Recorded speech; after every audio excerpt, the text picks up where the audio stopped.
You are listening to Alex Nanlohi Podcast, to know the Lord and to make Him known.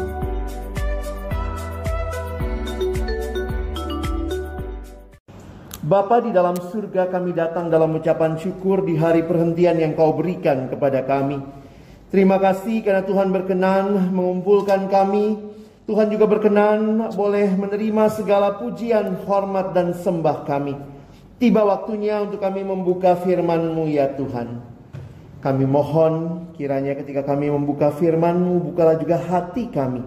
Jadikanlah hati kami seperti tanah yang baik, supaya ketika benih firman-Mu ditaburkan, itu boleh sungguh-sungguh berakar, bertumbuh, dan juga berbuah nyata di dalam hidup kami. Berkati baik hamba-Mu yang menyampaikan, semua kami yang mendengar. Tuhan tolonglah kami semua, agar kami bukan hanya jadi pendengar-pendengar firman yang setia, tapi mampukan dengan kuasa, dengan pertolongan dari Roh-Mu yang kudus, kami dimampukan menjadi pelaku-pelaku firman-Mu di dalam kehidupan kami, di dalam keseharian kami. Bersabdalah ya Tuhan, kami umat-Mu sedia mendengarnya di dalam satu nama yang kudus dan berkuasa, nama Tuhan kami Yesus Kristus, Sang Firman yang hidup. Kami menyerahkan pemberitaan firman. Amin. Shalom. Selamat pagi Bapak Ibu Saudara yang dikasihi dalam Tuhan Yesus Kristus. Bersyukur buat kesempatan ini yang Tuhan berikan, sehingga ibadah rutin setiap minggu biarlah bukan menjadi rutinitas, tetapi boleh menjadi kesempatan kita berjumpa dengan Tuhan, boleh belajar firman-Nya dan juga boleh kembali menjadi saksinya. Bapak Ibu Saudara yang dikasihi Tuhan, hari ini kita pulang harus menjawab pertanyaan ini ya, yang merupakan tema kita. Sudahkah kita bersaksi? Pertanyaan ini biarlah bukan hanya menjadi pertanyaan yang merupakan tema, tetapi pada waktu kita mendengar firman, biarlah kita kembali dievaluasi. Kita secara pribadi juga pada akhirnya boleh pulang dan menjawab pertanyaan ini. Sudahkah kita bersaksi? Bagian firman Tuhan yang akan mendasari perenungan kita hari ini, saya ajak kita melihat di dalam kitab Kisah Para Rasul. Kisah Para Rasul pasal yang pertama, kita akan melihat di dalam ayat yang keempat sampai dengan ayatnya yang ke-8. Bagi Bapak Ibu Saudara yang membawa Alkitab, boleh membuka atau di HP, atau saya juga sudah menuliskan ayatnya ya, ada di screen di depan. Mari kita baca bergantian. Saya mulai membaca ayat yang keempat, Bapak Ibu Saudara ayat yang kelima, kita bergantian sampai ayat yang ke-8 nanti. Kita akan baca ayat 8-nya bersama-sama ya. Pada suatu hari, ketika ia makan bersama-sama dengan mereka, ia melarang mereka meninggalkan Yerusalem dan menyuruh mereka tinggal di situ, menantikan janji Bapa yang demikian katanya. Telah kamu dengar daripadaku, sebab Yohanes membaptis dengan air, tetapi tidak lama lagi kamu akan dibaptis dengan Roh Kudus. Maka bertanyalah mereka yang berkumpul di situ, Tuhan, maukah Engkau pada masa ini memulihkan kerajaan bagi Israel? Jawabnya, Engkau tidak perlu mengetahui masa dan waktu yang ditentukan Bapa sendiri untuk berkuasa. Sama-sama. Tetapi kamu akan menerima kuasa kalau Roh Kudus turun ke atas kamu, dan kamu akan menjadi saksiku di Yerusalem dan di seluruh Yudea dan Samaria dan sampai ujung bumi. Bapak Ibu Saudara yang dikasihi dalam Tuhan Yesus Kristus, bagian awal kitab Kisah Rasul mencatat bagaimana Yesus yang sesudah dia bangkit, selama 40 hari Yesus menampakkan diri kepada murid-muridnya. Dia mengajar kepada mereka tentang kerajaan Allah.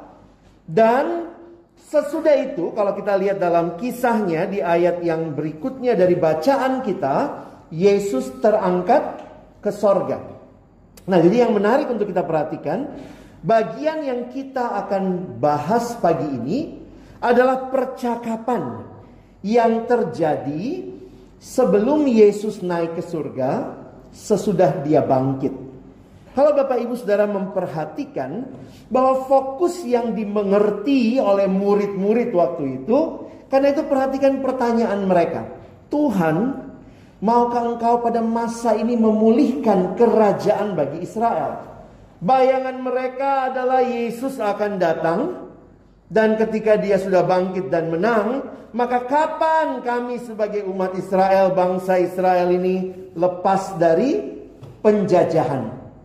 Sehingga pemahaman mereka adalah pemahaman nasionalisme. Bagaimana Tuhan memulihkan kerajaan bagi Israel. Itulah gambaran Mesias yang mereka nantikan. Tetapi Yesus menyatakan hal yang jauh lebih besar dari itu. Kamu tidak perlu tahu waktunya, masanya yang ditetapkan Bapa sendiri menurut kuasanya. Tetapi kepada murid-muridnya ada yang menjadi tugas mereka. Bukan tugas pemulihan politik, tetapi sebuah tugas membawa berita sukacita Injil sambil menunggu Yesus akan datang kedua kalinya. Nah, jadi menarik sekali untuk memperhatikan bagian ini, dan secara khusus saya mau ajak kita memperhatikan ayat yang ke-8. Bapak Ibu kalau lihat ayat yang ke-8, Bapak Ibu bisa melihat di situ muncul kata saksi. Ya. Tetapi kamu akan menerima kuasa kalau Roh Kudus turun ke atas kamu, dan kamu akan menjadi saksiku. Mulai dari Yerusalem, di seluruh Yudea dan Samaria, dan sampai ke ujung bumi.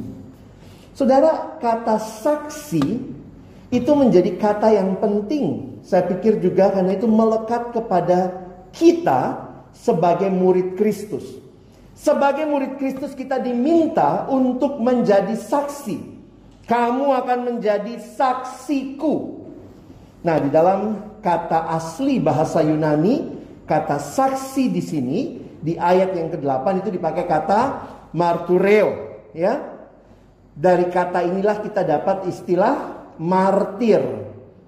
Jadi sebenarnya martir itu bukan hanya orang yang mati syahid atau mati karena kepercayaannya, tetapi kata dasarnya itu adalah saksi. Mungkin kalau kita kombinasi berarti jadi saksi sampai mati, bahkan siap untuk mati. Nah, kalau kita perhatikan, martir ini menjadi istilah yang lazim dipakai untuk menunjuk kepada orang-orang yang sampai mengorbankan nyawanya karena iman mereka. Tetapi kata saksi sendiri itu sebenarnya sederhana, ya. Saksi adalah seorang yang menegaskan atau membuktikan sebuah fakta. Bapak Ibu lihat kecelakaan. Wah, waktu lihat kecelakaan itu hadir di situ, wah, Bapak Ibu jadi saksi. Saksi itu orang yang melihat, menegaskan betul tadi motornya yang nyenggol mobilnya. Jadi saksi menegaskan fakta. Nah, uniknya kita itu kan saksi Kristus. Kamu akan jadi saksiku tadi. Saksi Kristus. Untuk menjadi saksi Kristus yang efektif, seorang harus memiliki pengetahuan langsung daripadanya. Jadi saksi itu tentu orang yang, kalau kita pakai istilah sekarang, saksi mata, hadir di lokasi. Itu bisa dibilang saksi. Nah, ini jadi menarik nanti, ya. Bagaimana kita jadi saksi? Adakah Bapak Ibu yang hadir 2000 tahun lalu dekat salib Yesus? Ada yang bilang, Pak, saya sebelah kanan itu saya sempat selfie sama Yesus gitu. Nggak ada, ya. Kok bisa kita jadi saksi? Apa yang memungkinkan kita jadi saksi? Menjadi saksi karena memiliki pengalaman dengan apa yang disaksikan. Karena itu menarik kalau kita perhatikan bahwa Roh Kudus membawa setiap kita orang percaya mengalami kesatuan dengan Kristus, sehingga pengalaman yang terjadi 2000 tahun yang lalu, Yesus yang mati dan bangkit itu menjadi pengalaman kita. Kenapa kita bisa percaya? Karena melalui firman, Roh Kudus bekerja, kita baca firman, kita bisa yakin bahwa yang terjadi 2000 tahun yang lalu, Yesus yang mati dan bangkit itu hal yang terjadi bagi saya. Jadi bolehkah kita dibilang saksi? Ya iya, karena kita mengalami karya Roh Kudus yang membawa kita mengenal siapa Tuhan Yesus. Nah, hari ini saya mau menegaskan 4 pertanyaan lagi untuk kita pikirkan dan jawab untuk membawa pulang tema kita hari ini yang pertanyaan juga ya. Sudahkah kita bersaksi? Saya ingin ajak saudara menjawab 4 pertanyaan. Yang pertama, siapa saksi itu? Yang kedua, apa isi kesaksiannya? Yang ketiga, kita akan melihat tentang dari mana kuasa untuk bersaksi. Dan yang terakhir, yang keempat, kita akan melihat di mana kita bersaksi. Oke? Kita akan mulai dari yang pertama terlebih dahulu. Siapakah saksi itu? Berdasarkan ayat yang ke-8 ini, kalau kita lihat di situ kalimatnya, tetapi kamu akan menerima kuasa dan seterusnya. Kalau saudara memperhatikan yang menjadi saksi di sini, tentunya pada waktu itu habis Yesus bangkit, dia berjumpa dengan para rasul. Lalu kemudian kita lihat juga di Kisah Rasul pasal pertama, ada kurang lebih 120 orang yang berkumpul berdoa menanti Pentakosta itu. Sehingga kita bisa menyatakan bahwa kamu di sini adalah murid-murid pada waktu itu. Yang prinsipnya menarik. Orang-orang yang jadi saksi adalah murid Yesus yang kenal Yesus. Dan mereka juga yang memperkenalkan Yesus. Nah, ini jadi pertanyaan buat kita. Bisakah kita disebut saksi juga masa sekarang? Ya bisa. Karena saya katakan tadi, pekerjaan Roh Kudus melahirbarukan kita, membuat kita menjadi orang-orang yang bisa mengenal Yesus. Dan karena itu kita bisa memperkenalkan Yesus. Walaupun saudara dan saya bukan rasul, tetapi kita punya pengenalan akan Kristus. Karena karya Roh Kudus, saudara dan saya qualified jadi saksi. Nah, menarik untuk memperhatikan, kalau mungkin Bapak Ibu bilang, tapi kan Pak, itu kamunya di situ, Musa, itu kan kamunya adalah rasul. Nah, kita perhatikan.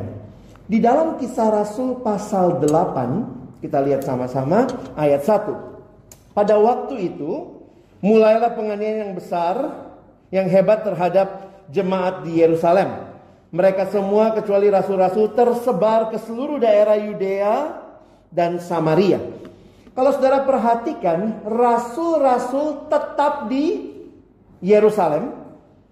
Sementara penganiayaan yang hebat itu membuat orang-orang itu tersebar, kecuali rasul-rasul. Menarik ya. Rasulnya tetap di markas besar Yerusalem. Yang lain tersebar. Perhatikan kalimat berikutnya. Di pasal 8 ayat 4 kita baca sama-sama ya. 1, 2 ya. Mereka yang tersebar itu. Jadi siapa yang tersebar memberitakan Injil? Semua kecuali rasul. Kadang-kadang kita pikir begini ya. Ya, tugas beritain Injil, tugas bersaksi itu tugasnya Musa lah, contoh lah ya. Tugasnya guru Injil, Lause. Tapi saudara, dari apa yang kita baca di Kisah Rasul, justru bukan hanya rasul memberitakan Injil. Bahkan ketika rasul-rasul tidak bisa meninggalkan Yerusalem, mereka bertanggung jawab di markas besar di Yerusalem. Maka orang-orang yang tersebar itu dituliskan mereka lah yang memberitakan Injil. Sehingga kalau kita mau simpulkan, siapakah yang bersaksi? Bersaksi itu bukan milik sekelompok elit gereja. Oh, dia pendeta, dia majelis, udahlah urusan dia bersaksi memberitakan Injil. Tetapi menjadi tanggung jawab, tugas hak istimewa yang diberikan Allah bagi setiap kita yang sudah mengenali Yesus untuk juga hadir memperkenalkan Yesus. Jadi saya harap kita paham poin yang pertama, bahwa saksi itu siapa? Semua kita yang sudah kenal Yesus. Kita dipanggil juga untuk memperkenalkan Yesus, menjadi saksiku, saksi bagi Kristus. Kenapa? Karena kita telah mengalami perjumpaan pribadi dengan Kristus. Jadi kalau kira-kira saya pilih gambar ini ya, saksi Kristus itu yang mana?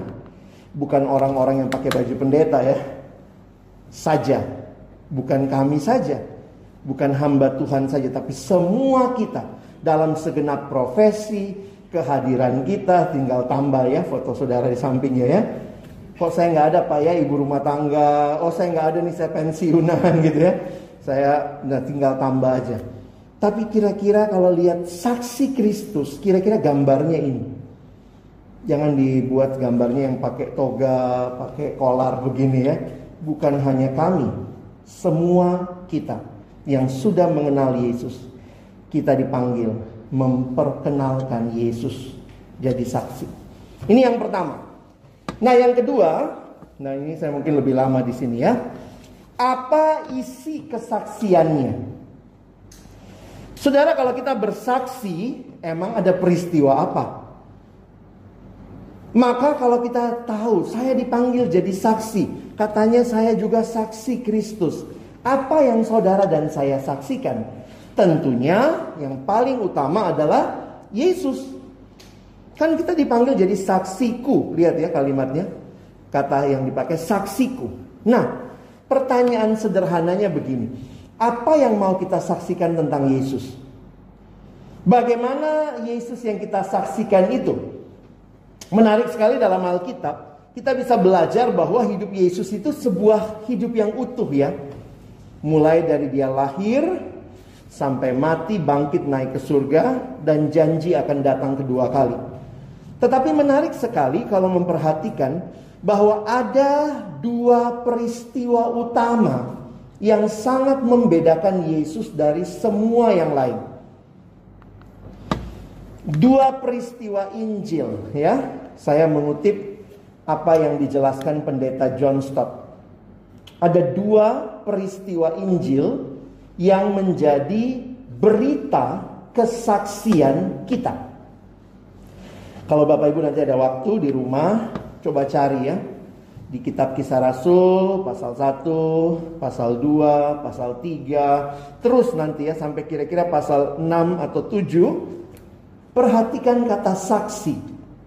Ternyata setiap kali Lukas menulis, kamu adalah saksi atau inilah kesaksian itu, biasanya mengacu kepada dua peristiwa tentang Yesus.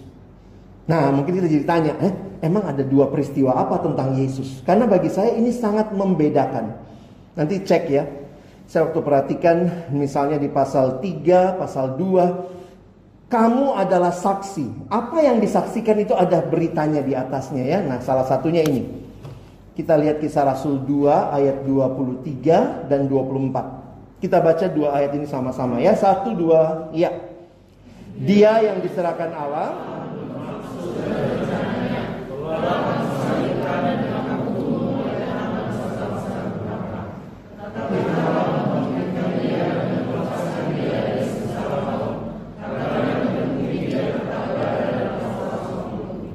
Saudara yang dikasihi Tuhan, menarik bahwa Alkitab bicara hidup Yesus menyeluruh. Tetapi ada dua peristiwa yang menjadi pusat kesaksian kita. Karena itu yang paling membedakan Yesus dari yang lain. Apa itu? Kematian dan kebangkitannya. Saudara, unik ya. Ini berita yang hanya dimiliki oleh Yesus. Semua pendiri agama ada hari kelahiran. Semua pendiri agama ada hari kematian. Tetapi hanya Yesus yang punya hari kebangkitan. Ada yang bahkan lihat Kristen ini agama apa sih? Unik juga ya. Kristen itu agama kematian. Lambangnya apa? Bapak Ibu tahu salib itu apa? Alat hukuman mati zaman itu. Sekarang alat hukuman mati apa ya? Tembak ya. Bayangkan ada gereja simbolnya pistol. Bapak Ibu bayangkan kalau kalungmu bukan salib tapi pistol semua. Terus kita jalan gitu. Kita sekarang jadiin salib aksesoris ya. Udah unik gitu ya, emas apa. Tapi bayangkan di zaman itu gereja kira-kira abad ke-5 memilih simbol salib sebagai simbolnya. Agama apa ini? Agama kematian. Tetapi kita ibadahnya hari Minggu. Kenapa? Apa yang kita peringati setiap hari Minggu? Yesus yang bangkit. Unik bahwa pusat kesaksian tentang Yesus, peristiwa yang disaksikan adalah mati dan bangkitnya. Coba kita lihat lagi ya. Paulus bicara hal yang sama di 1 Korintus 15. Ayo kita baca sama-sama pelan-pelan aja. 1, 2 ayat. Sebab yang sangat penting telah kusampaikan kepadamu, yaitu apa yang telah kuterima sendiri, bahwa Kristus telah mati karena dosa-dosa kita sesuai dengan kitab suci, dikuburkan, dan bahwa ia telah dibangkitkan pada hari yang ketiga sesuai dengan kitab suci.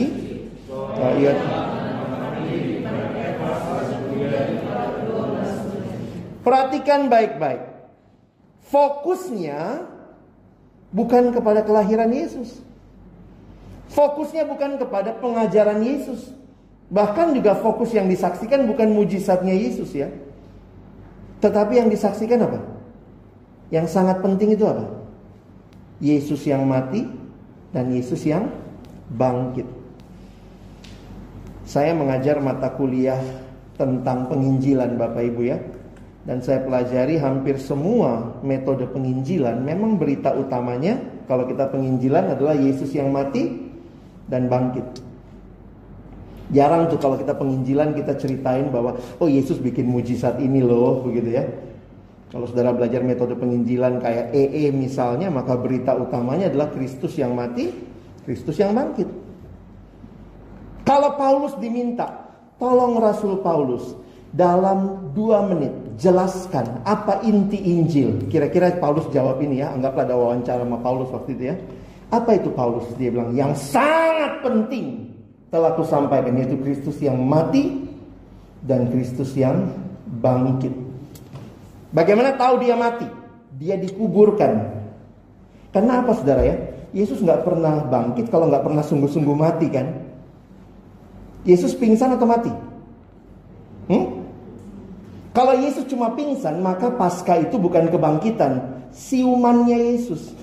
Kita memperingati hari siumannya Yesus karena dia cuma pingsan. Tapi dia sungguh-sungguh mati. Dan buat orang Yahudi, mati pada waktu itu 3 hari itu menandakan benar-benar mati. Gak ada formalin waktu itu ya. 3 hari, sesudah 3 hari dia bangkit. Kan ada yang iseng nanya, kenapa 3 hari sih Musa? Kenapa gak lebih cepat? Ya, untuk menunjukkan dia benar-benar mati. Kalimat Paulus di sini, dia telah dikuburkan. Berarti benar mati. Siapa yang nguburin orang hidup? Bodoh ya. Nguburin orang pingsan. Enggak. Sungguh-sungguh mati dan dia sungguh-sungguh bangkit. Saudara, jadi 2 peristiwa ini menjadi pusat inti berita kesaksian Kristen. Yesus yang mati dan Yesus yang bangkit. Nah mungkin kita nanya, kalau begitu Musa gimana cara saya memberitakan Yesus yang mati dan bangkit? Kalau saya bersaksi, saya kan mesti cerita Yesus mati, Yesus bangkit. Nah tapi ada satu hal penjelasan Paulus yang menarik buat saya. Karena Paulus tidak hanya melihat berita Yesus yang mati dan bangkit sebagai sebuah berita di luar diri kita, tetapi Paulus melihat kematian dan kebangkitan itu sebagai sesuatu yang menyatu dengan diri kita. Kita lihat ya.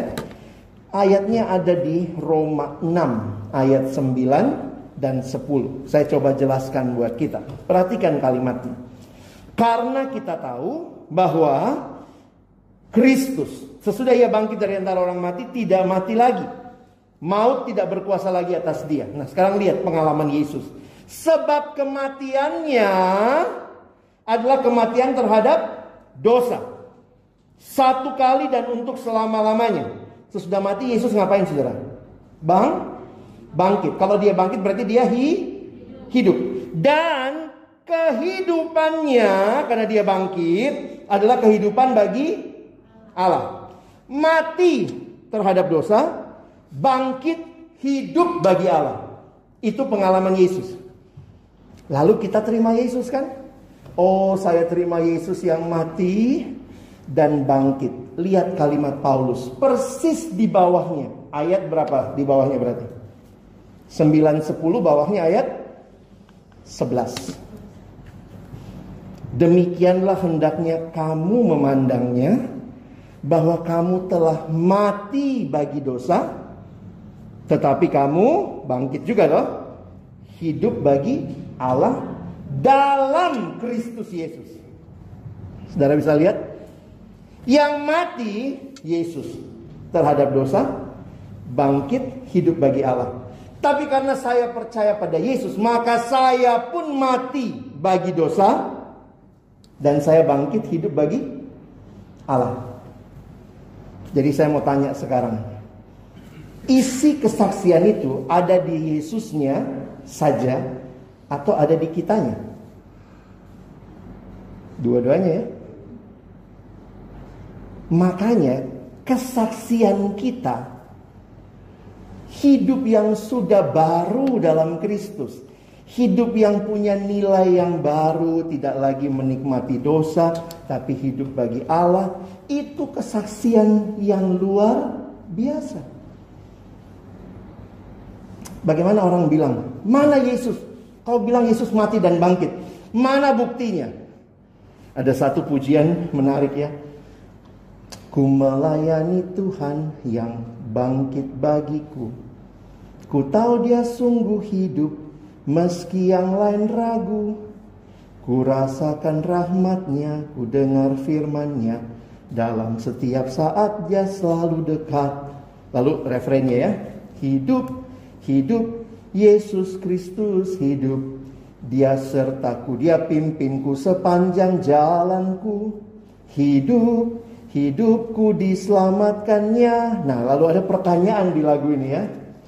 Kau tanya bukti dia hidup. Apa jawabannya? Dia hidup dalamku. Kalau orang mau lihat Yesus yang mati dan bangkit, dia lihatnya di mana saudara? Tidak semua orang kan mau langsung ke gereja ya. Maka hidup saudara, hidup saya, yang juga sudah mati terhadap dosa dan bangkit untuk hidup bagi Allah, menjadi berita yang menjadi berita Injil yang kita saksikan kepada dunia di sekitar kita. Jangan selalu pikir hafalkan teori-teori penginjilannya. Teori, oh Yesus itu mati di kayu salib. Ya kita mungkin bisa jelaskan itu. Tetapi ketika kita menghidupi itu, maka penjelasan kita dan hidup yang kita tunjukkan menjadi kesatuan yang kiranya Tuhan pakai membawa orang kenal Yesus. Nah saudara, ini menjadi menarik. Berita itu bukan objek. Kadang-kadang kita pikir kalau saya bersaksi tentang Yesus, ya saya ceritain Yesus. Tetapi yang saya ceritakan bukan cuma Yesusnya, tetapi bagaimana Yesus telah mengubah hidupku. Dan hidupku ini aku ceritakan, aku bagikan sebagai kesaksian apa yang dia lakukan bagiku. Kalau dulu cinta sekali sama judi, itu hidup yang lama. Kenal Yesus, mati terhadap judi. Sekarang hidup. Hidup bagi siapa? Hidup bagi Allah. Maka kita bisa jadi berkat, mungkin bisa tolong orang. Kadang saya mikir ya, orang kalau hidup bagi dosa, dosa itu intinya apa saudara? Diri kita. Aku. Makanya dalam bahasa Inggris ada pertanyaan gini ya. How do you spell sin? Kalau dieja S-I-N. What is sin? Sin is the I in the center. Aku yang paling utama. Di dalam dosa orang itu titiri nih saudara, mati-matian untuk diri sendiri. Tapi ketika Tuhan mengubah, kalau dia dulu cinta judi, terus main judi, uang habis, semua dia pertaruhkan. demi dia puas. Tapi begitu kenal Tuhan, sekarang dia hidup bagi Allah, jadi berkat bagi sesama. Itu saksian?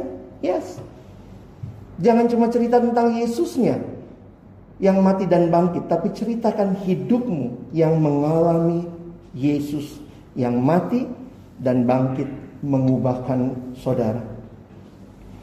Jadi berita Injil itu bukan objek untuk disampaikan, tetapi subjek yang terlebih dahulu mengubah kita. Jadi ketika saudara hadir dimanapun, maka saudara jadi berita Injil itu. Kitab terbuka yang bisa dibaca oleh orang lain. Ada kalimat bilang begini, mungkin tidak banyak orang yang mau baca Alkitab, tapi ketika hidup saudara adalah kitab yang terbuka, mungkin kamu Alkitab yang mereka bisa baca sebelum mereka datang kepada Alkitab yang sesungguhnya. Saudara, sebagai pengikut Kristus, saya tulis di sini ya, kita dipanggil untuk menjadi saksi atas apa yang telah Yesus lakukan dalam kita dan bagi kita. Ketika kita bersaksi kepada sesama, yang kita lakukan adalah menjelaskan apa yang telah kita saksikan dalam hidup kita sendiri melalui salib dan kebangkitan juru selamat kita. Kan itu kalau saudara belajar lagi metode penginjilan, rata-rata metode penginjilan meminta kita memberi kesaksian. Kesaksiannya sederhana. Siapa saudara sebelum kenal Yesus? Kapan saudara kenal Yesus? Dan bagaimana hidupmu sekarang? Biasakan untuk melihat hidupmu. Dulu aku sangat sulit mengampuni orang tuaku, tapi saya sudah kenal Yesus pelan-pelan. Sekarang mungkin saya belum bisa benar-benar tolong dengan orang tua saya, tapi saya mulai bisa mendoakan mereka. Wah, itu udah perubahan besar itu. Sehingga kalau orang melihat, dulu kalau lu cerita bokap lu kayaknya lu pengen bunuh bokap lu ya. Sekarang kok udah beda cara ceritanya. Saudara bisa bilang, ya karena kasih Yesus pelan-pelan mengubah saya. Kesaksian itu bukan cuma Yesusnya, tapi diri saudara yang sudah mengalami Yesus mengubah kita. Itu berita yang luar biasa. Disinilah kita jadi melihat bahwa ini menyatu ya. Kadang-kadang orang pikir penginjilan itu cuma hafalkan teori. Tapi itu bukan only words. Evangelism is not only words, but words and deeds. Bahkan ada kalimat yang bilang begini, your life speaks louder than your words. Hidupmu bicara lebih keras dari sekadar kata-katamu. Makanya memang kadang gak mudah ya jadi saksi. Karena berarti kita mesti jaga hidup kita juga. Jangan jadi saksi tapi gak ngalamin apa yang disaksikan. Itu namanya calo. Jangan jadi calo surga ya. Surga. Kamu gak ke surga. Saudara, saya ingat ya pengalaman sedikit ya, cerita ya. Kalau dulu saya pelayanan ke Bogor, kalau pulang tuh dari Bogor tuh rumah saya kan di Kelapa Gading. Jadi kalau naik bus dari terminal Bogor harus naik ke arah Pulau Gadung. Nah, kalau masuk terminal Bogor, saudara, nggak tahu sekarang ya, dulu ya. Kalau masuk terminal Bogor tuh berjejer tuh bus. Ada jurusan Kampung Rambutan, jurusan Lebak Bulus, jurusan Kalideres, semua tuh berderet. Nah, saya selalu ingat bus saya paling ujung. Itu ke arah Pulau Gadung. Memang kalau masuk terminal itu ya kita dituduh-tuduh. Rambutan, bukan Pak. Bulus, apaan sih? Kita digituin terus, rambutan, bulus gitu ya. Deres, apalagi. Gadung, yes, itu saya. Nah, itu ada orang yang sangat semangat ngajak saya naik bus. Namanya Calo. Dia sampai, Gadung Pak, Gadung. Langsung diambilin tas saya, dia bawa saya naik. Tapi begitu busnya jalan, saya lihat dia di bawah tuh nggak ikutan naik. Itu namanya calo. Saudara, jangan jadi calo ya. Surga. Orang ke surga lu ketinggalan gitu ya. Jangan jadi calo, saudara.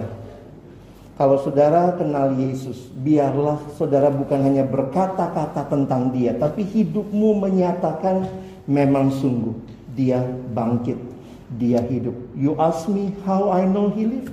Kau tanya bukti dia hidup, lihat hidupku. Dia hidup dalamku. Ya?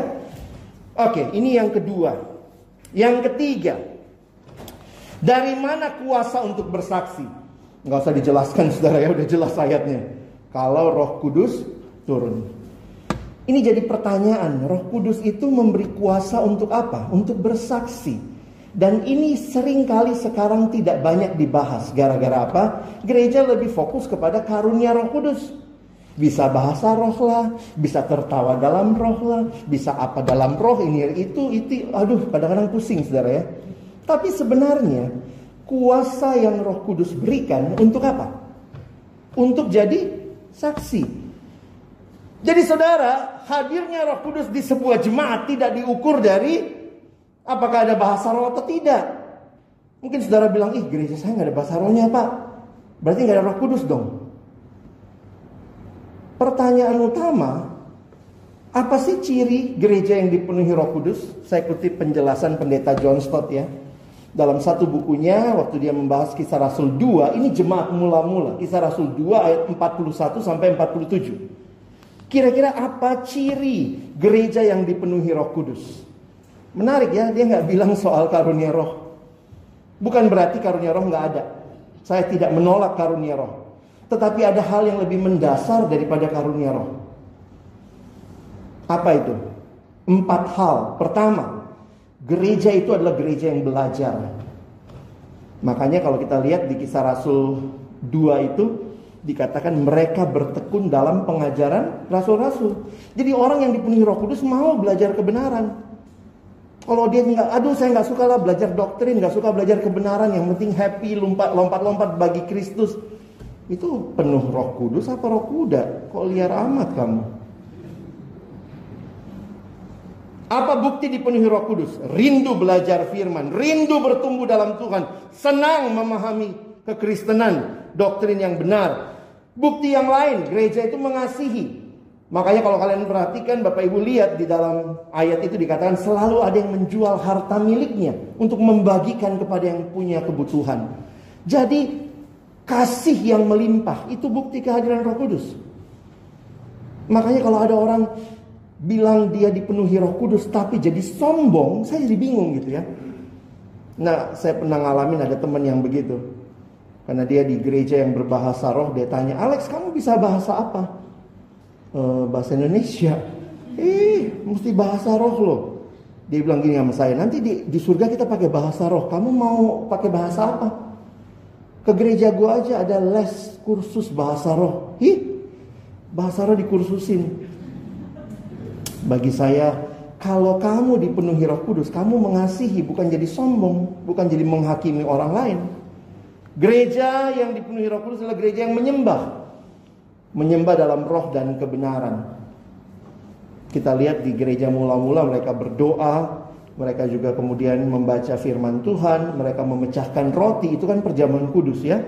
Dan ini yang menarik, yang terakhir, bahwa itu adalah gereja yang bermisi, saudara. Kenapa? Kalau Roh Kudus hadir dalam jemaat, kuasanya itu mendorong kita bersaksi. Perhatikan ayat ini. Yesus sudah bilang, Yohanes pasal yang ke-15. Kita baca 2 ayat ini ya. 26, 27. 1, 2, ya. Jikalau penghibur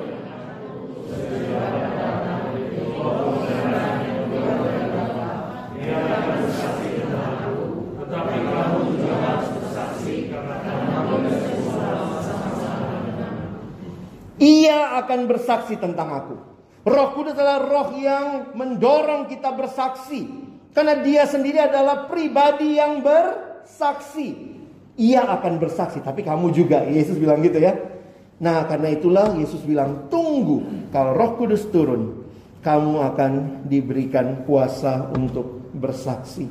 Roh Kudus tidak hanya membawa kita makin mirip Yesus. Itu bekerja dalam diri kita. Jangan pikir Roh Kudus cuma bekerja di dalam. Tapi Roh Kudus mendorong kita keluar untuk menyaksikan Kristus dimanapun kita pergi.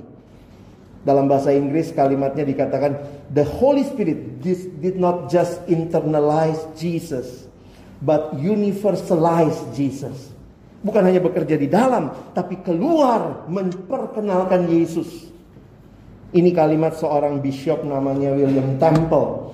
Dia bilang begini, tidak ada yang bisa memiliki atau tepatnya didiami roh. Jadi kalau orang bilang, "Ih, saya punya Roh Kudus." Dia bilang nggak mungkin kalau orang itu punya Roh Kudus dan dia menyimpan roh itu untuk dirinya sendiri. Di mana roh berada, dia mengalir keluar. Jika tidak ada aliran keluar, dia nggak ada. Jadi saudara, kiranya gereja ini dipenuhi Roh Kudus. Bukan hanya karena ada orang-orang yang mungkin punya karunia roh, tapi lebih jauh lagi, orang-orang yang buah roh nyata pergi keluar menjadi saksi. Terakhir, di mana bersaksi? Di Yerusalem, di seluruh Yudea, Samaria sampai ke ujung bumi. Saudara harus ke tanah suci nih, Yerusalem. Tapi ingat, Yesus tidak hanya bicara geografis. Kalau Bapak Ibu perhatikan, Yerusalem itu nama apa? Nama kota. Yudea, nama provinsi. Yerusalem ada di provinsi Yudea. Samaria, provinsi lain. Nah ini gambarnya ya. Itu Yerusalem, kota. Terletak di provinsi Yudea. Sampingnya Samaria. Yesus itu bilangnya bermisi, bersaksi mulai dari tempat di mana kamu hadir. Yesus bilang ini di mana? Di Yerusalem, karena murid-murid lagi di Yerusalem. Mulai dari Yerusalem, Yudea provinsinya, Samaria provinsi lain, sampai ujung bumi. Ujung bumi di mana? Kitab Kisah Rasul ditulis di masa itu. Saudara tahu peta pada masa itu kira-kira begini petanya. Jadi yang paling dianggap ujung bumi waktu itu adalah kota Roma. Makanya kalau Bapak Ibu baca kitab Kisah Rasul, bermula di Yerusalem, Kisah Rasul 2, berakhir di Kisah Rasul 28, itu Injil sampai di kota Roma. Waktu itu ujung bumi ya, karena memang paling ujung ya. Lihat, Yerusalemnya tuh paling sana. Yerusalem tuh paling kanan bawah. Ujung buminya yang dimengerti waktu itu adalah kota Roma. Makanya persis kitab Kisah Rasul berakhir di kota Roma. Jadi kira-kira Yesus ngajarin mesti ke sana bersaksi. Bersaksi mulai dari tempat di mana saudara ada. Puji Tuhan sih kalau ada yang bilang, "Pak Pendeta Musa, saya dapat beban untuk ke Papua." Tapi mungkin Tuhan bilang di rumahmu dulu ya. No, ada yang ya puji Tuhan kalau memang harus ke Papua, siapkan diri ya. "Oh Musa, saya dapat beban ke Afrika. Oh, saya ingin sekali mengabarkan Injil." Tunggu dulu sama mamamu di rumah, papamu, sama koko, cici, dede, keluarga besar. Kepada yang bantu kamu di rumah, supir. Kadang kita lihatnya kejauhan ya. Kita lupa banyak orang yang Tuhan sudah tempatkan di sekitar kita. Memang tempat paling sulit bersaksi itu di mana? Di rumah ya. Ngomong Yesus, bangun pagi nggak bersihin tempat tidur. Jadi memang itu jadi batu sandungan terbesar. Tapi belajarlah, di situ Tuhan hadirkan saudara. Tidak kebetulan. Di mana Yerusalemmu? Jawablah saudara masing-masing. Di mana Yerusalem? Di tempat kerja, di sekolah, di kampus, di lingkungan masyarakat. Bersyukur ya, gereja 17-an kemarin juga hadir buat masyarakat di sini ya. Bagus juga tuh, tanggal 27 kita bersih-bersih Teluk Gong ya. Bukan bersih-bersih Monas ya Pak Yunus ya. Kejauhan, yang sini aja dulu, depan-depan sini dulu. Makanya kalimat ini dituliskan sampai ke ujung bumi. Ungkapan ini menandakan pewartaan Injil kepada semua orang dimanapun mereka berada. Jadi jangan ya ada penafsir bilang gini, di mana ujung bumi? Ujung bumi adalah tepat di mana kaki saudara berdiri. Itu ujung bumimu. Gak usah cari-cari ujung bumi yang lain ya. Saya mau ke Roma, ya bilang aja mau jalan-jalan, tur aja lah ke sana, nggak usah sok-sok bersaksi, ya. Depan katedral segala macam ya. Dulu misi itu dari dunia barat ke Indonesia, ke negara-negara. Tapi sekarang kan misi tidak hanya dari barat ya. Indonesia sudah kirim misionaris juga. Makanya ada yang bilang dulu mission is from the west to the rest of the world. Sekarang misi from everywhere to everywhere. Mari jadi saksi dimanapun Tuhan hadirkan kita. Mulai dari tempat yang paling kecil, di rumah kita, di keluarga besar, di lingkungan tetangga, bahkan sampai lingkungan masyarakat. Saudara hadirlah jadi berkat. Kadang buat orang muda saya tambahkan ya, kadang-kadang sekarang kalau dibilang jadi garam dan terang dunia, di mana duniamu? Ya di mana kamu hidup tentunya ya. Tapi juga sekarang dunia maya. Ya, belajar posting yang baik ya. Jangan saya tadi cerita gitu, kadang-kadang lihat anak remaja posting, saya pikir lu sekolah tinggi-tinggi cuma bisa 4 huruf, A, R, G, H, A gitu ya. Postingnya cuma itu hurufnya. Terus kadang-kadang postingnya bete, E-nya panjang. Saya pernah lihat ada yang posting begitu ya, gua bete gitu ya, terus captionnya hitam. Terus kan kita yang liatin juga bingung gitu ya, kenapa nih anak ya? Tahu nggak teman-teman apa yang terjadi 5 menit kemudian? Dia tulis di bawah, woi komen dong. Ini orang cari perhatian ya. Saya pikir begini, di tengah-tengah dunia yang tidak punya pengharapan, tidak punya kasih, mari orang Kristen kita ramaikan juga postingan-postingan yang baik ya.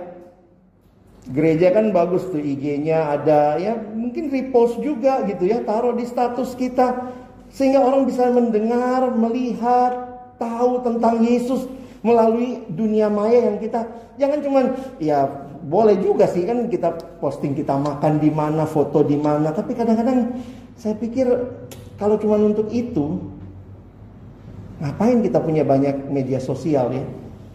Biarlah media sosial kita juga memperkenalkan Yesus. Sekarang kan banyak anak muda gitu ya, healing, gue nggak tahu tuh sakit apa udah mau healing aja gitu ya. Terlalu lebay, jujur ya. Kadang-kadang saya pikir lebay amat sih. Biarlah saudara bukan cuma posting, gue lagi healing. Fotonya ke Indomaret healing. Sorry ya sebut merek ya. Ada tuh ke Indomaret dandan gitu ya, rasanya healing gitu ya. Poin saya adalah di tengah dunia bicara healing, kamu posting ke gereja itu healing beneran ya. Gue habis pulang healing nih di gereja, gue ketemu dokter yang paling agung gue. Saudara ya, itu medsosmu lah, saudara pakai. Saya ingat selalu ya, kalau kita punya follower, jangan cuma senang punya follower, tapi ingat kita mau ajak mereka follow siapa? Follow diri kita. Paulus bilang, follow me as I follow Christ. Ikuti aku seperti aku ikut Yesus. Kiranya follower di IG saudara, di Instagram, di Facebook saudara juga makin kenal Yesus lewat postingan saudara. Orang pagi-pagi tuh gak buka Alkitab ya, buka FB ya mama-mama ya.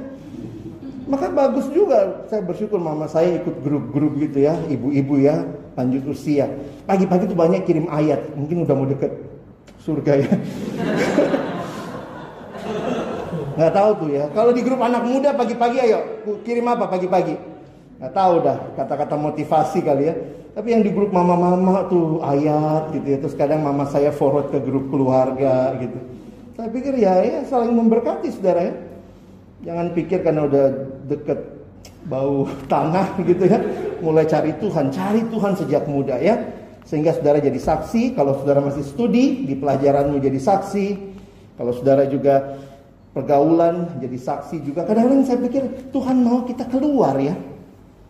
Jangan cuma kumpul di dalam ya. Kalau di sini kan kayak ya semua saksi ya. Wah, garam kumpul sama garam, kita jadi gudang garam. Keluar gitu ya. Keluar dari sini. Saksi di tempat di mana Tuhan hadirkan kita. Yang pacaran, jadilah orang yang bersaksi bagaimana pacaran Kristen yang baik. Jangan main nyosor-nyosor aja. Ya. Ada kalimat di bawahnya, kelihatan gak tuh? True love wait, save it until marriage. Jangan buka kado sebelum ulang tahunnya. Tahan. Dalam pekerjaan, bagaimana saudara jadi saksi, jadi berkat di sana. Dan juga tentunya dalam hidup rumah tangga. Kiranya kita pulang sudah jawab pertanyaan tadi ya. Sudahkah kita bersaksi? Jangan jawab saya. Jangan jawab Pak Yunus, jawablah Tuhan yang juga sudah memberikan saudara kesempatan, kamu saksiku. Tuhan juga sudah memberikan kuasanya dan Tuhan sudah kasih tahu mulai dari mana. Bagian kita adalah pulang dan jadi saksi. Amin. Mari berdoa. Tuhan, terima kasih buat firman-Mu. Kiranya setiap kebenaran memerdekakan hati kami untuk hidup hanya bagi Tuhan. Terima kasih. Kiranya hidup yang sudah Engkau baharui menjadi hidup yang kami hidupi, menyaksikan Kristus dalam keseharian kami. Dalam nama Yesus kami bersyukur. Kami sudah berdoa. Amin.